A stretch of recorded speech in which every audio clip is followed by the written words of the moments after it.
এটা আমরা একটুখানি কোরআন থেকে জানার জন্য চেষ্টা করি। আল্লাহ রাব্বুল আমিন বলছেন এইটা হবে অন্যতম একটা ভয়ঙ্কর আফসোস ওই দিন মানুষের জন্য। কি আফসোস হবে?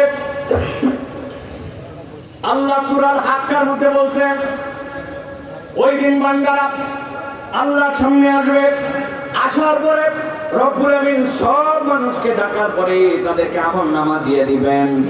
একটু ঠান্ডা মাথায় দিলটা নরম করে খেয়াল করেন। আল্লাহ বলছেন ওয়া আম্মা মান উতিয়া কিতাবাহু বিশিমালিহি ফায়াকুলু ইয়া লাইতানি লাম উতা কিতাবিয়া ওয়া লাম আদরি মা হিসাবিয়া ইয়া লাইতাহা কানাতিল কাদিয়া। ওই দিন আল্লাহ রাব্বুল আমিন এক শ্রেণীর মানুষকে ডাক দিবেন, ডাক দেওয়ার পরে বলবেন ও বান্দারা তোদের আমলনামা ধর। ওদের আমলনামাগুলো ডান হাতে দিয়ে দেওয়া হবে। সেই না আমলনামা ডান হাতে পেয়ে যাবে, আল্লাহ বলছেন তারা এমন খুশি হবে ওয়ান কলিবুল্লাহ হালিম মাসরুরা। গরুর বাচ্চা কেবল যখন ভূমিষ্ঠ হয় 2 দিন 3 দিন যখন পার হয়ে যায় দেখবেন কারণ নাই, কিচ্ছু নাই, গরুর বাচ্চা খালি টকবক টকবক করে হরিণের মতো লাফায়। কোথা থেকে কোথায় যাচ্ছে, কেন লাফাচ্ছে, বেঁকা হয়ে লাফায়, সোজা হয়ে লাফায়। আল্লাহ বলতেছেন যারা আমলনামা ডান হাতে চলে আসবে লাফাতে লাফাতে পরিবারের কাছে চলে যাবে, দেখো দেখো আমার আল্লাহ আমার কি বিচার করেছেন, আমাকে ডান হাতে আমলনামা দিয়ে দিয়েছেন। ওই বান্দারা খুশি হয়ে যাবে, ফেরেশতারা তাদেরকে ডাক দিয়ে বলবে দিগায় বান্দা এত খুশি হওয়ার দরকার নয়, আরো কথা তো তোদের জন্য বাকি আছে। সালামুন কাওলাম মির রাব্বির রহিম ওয়ামতাজুল ইয়াওমা আইয়ুহাল মুজরিমুন। আল্লাহ বলেন একদল লোককে সালাম দিয়ে দেওয়া হবে আর ওই মানুষগুলাকে মুজরিমদের থেকে আলাদা করে দেওয়া হবে। আল্লাহ বলেন ওই বিচারের দিবসে ওয়ান্না মান উতিয়া কিতাবাহু বিশিমালিহি, একদল লোকের আমলনামা বাম হাতে চলে আসবে। আল্লাহ বলতেছেন দেখ না বাম হাতে আসবে, ফায়াকুলু ইয়া লাইতানি লাম উতা কিতাবিয়া। তারা বলতে শুরু করবে হায় আফসোস, বিচার ফয়সালা যাই হোক না কেন আমাদের যদি কিতাবটা আজকে না দেওয়া হতো তাহলে বেশি ভালো হতো। নবীজি ব্যাখ্যা করছেন হাদিসের মধ্যে ওই বান্দার বাম হাতে কিতাব দেওয়া হলো, কিন্তু কেন সে কিতাব যাবে না? আল্লাহ রাব্বুল আমিন যার বাম হাতে কিতাব দিবেন এরকম নয়, বাম হাত পেতে দিল আর কিতাব পেয়ে গেলেন, বিষয়টা এরকম হবে না। বরং যার বাম হাতে কিতাব দেওয়া হবে হাদিস বলতেছে তার হাতটাকে বাম দিক থেকে পিছন দিকে নিয়ে যাওয়া হবে, যাওয়ার পরে হাত টেনে বড় করে তার পিছন দিক থেকে বুক ছিদ্র করে সামনের দিকে হাত বের করে দেওয়া হবে। যে তার হাত বুক ছিদ্র করে সামনে বের হবে, এত কষ্ট এত কষ্ট। ওই বান্দা বলবে আল্লাহ বিচার ফয়সালা যাই হোক, ফায়াকুলু ইয়া লাইতানি লাম উতা কিতাবিয়া, আমাদের যাই হোক না কেন আমাদের যদি কিতাবই দেওয়া না হতো, ওই বাম হাতে কিতাব পাওয়াটা স্বয়ং একটা আযাব হবে। আল্লাহর কাছে তারা বলতে শুরু করবে ওয়ালাম আদরি মা হিসাবিয়া, আমাদের যদি হিসাব না হতো ইয়া লাইতাহা কানাতিল কাদিয়া, আমাদের জন্য যদি মৃত্যুই সব কিছু শেষ হয়ে যেত কতই না ভালো হতো। বুঝে থাকলে বলেন তো, এই যে আমরা ঘুমায় যাব মৃত্যু হবে, এই মৃত্যু দ্বারা কি আমাদের শেষ হবে? আমাদের কি হিসাব হবে না হবে না?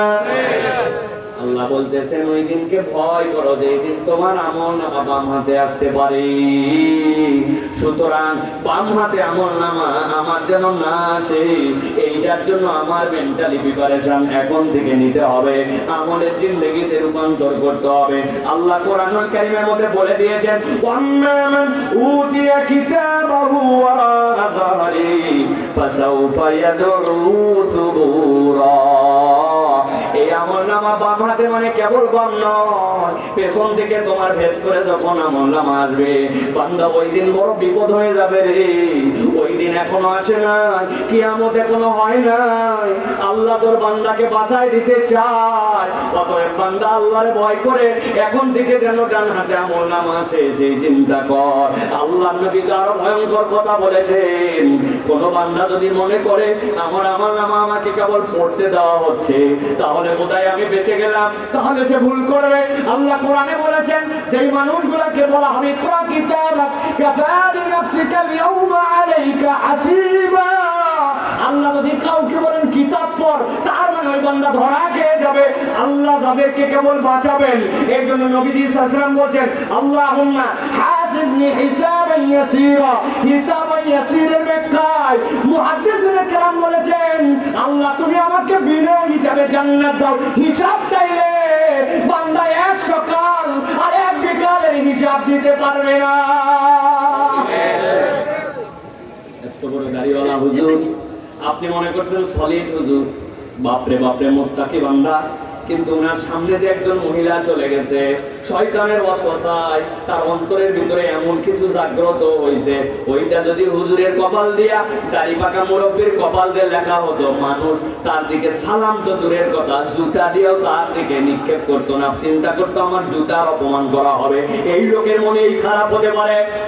আপনার আমার মনের মধ্যে এরকম কল্পনা, এরকম খারাপ দিক, এরকম গোপন গুনাহ আছে কিনা? আমার বাথরুমের গুনাহ, আমার পার্সোনাল ঘরের গুনাহ, আমার মোবাইলের গুনাহ, আমার চোখের গুনাহ, আমার কানের গুনাহ, আমার কল্পনার মধ্যে যা নেওয়া লাগবে না তার গুনাহ, আমার বাহিরের এক রূপ, ভিতরের এক রূপ, এই সব কিছু যদি আমার সামনে আসে, আর আমার আল্লাহ যদি বলেন এক সন্ধ্যার হিসাব দাও, এক বিকালের হিসাব দাও, বান্দা পার পাবে না, পার পাবে না। এই জন্য আমার নবী বলছেন বান্দারে এমন ভাবে জীবন যাপন কর, ওই দিন যে এইটা বলতে না হয় আমার হিসাব যদি না হতো, আমার মৃত্যুই যদি শেষ হতো, হিসাবও হবে, মৃত্যু তোমার শেষ হবে না, তাহলে ওই দিনে আফসোস খাত দিবে না। এই জন্য আল্লাহ রাব্বুল আলামিন সতর্ক করে দিয়েছেন বান্দাকে, বান্দা ডান হাতে আমলনামা পাওয়ার মতো জিন্দেগিটা গঠন করো, ঠিক না? এখন ডান হাতে আমলনামা পাতে বলে ডানপন্থী আপনাকে হতে হবে। আপনি ইসলাম পছন্দ করেন না, আপনি কোরআন পছন্দ করেন না, আল্লাহ রাসূলকে পছন্দ করেন না, ততটুক পছন্দ করেন যতটুক আপনার প্রয়োজন, যেটাই আপনার প্রয়োজন মনে করেন না, আপনি ইসলাম ওইটুক পছন্দ করেন না। এরকম মুসলমান আসেনি ভাই? বুঝে বলেন আসেনি ভাই? নামাজের ইসলাম মানে, রোজার ইসলাম মানে, কিন্তু যদি বলা হয় আল্লাহর জমিনে আল্লাহর দ্বীন বিজয়ী হোক, আল্লাহর জমিনে আল্লাহর বিধান অনুযায়ী বিচার ফায়সালা হোক, কোরআনের রাষ্ট্র কায়েম হোক, তখন ওই মানুষেরা বলে এই হুজুরেরা দলের কথা বলে। আছে কিনা? ঈমান বিক্রি করতে বেশি সমস্যা হয় না, এক কাপ চা আর একটা বিড়ি এই দিলে এইটা চেঞ্জ হয়ে যায়।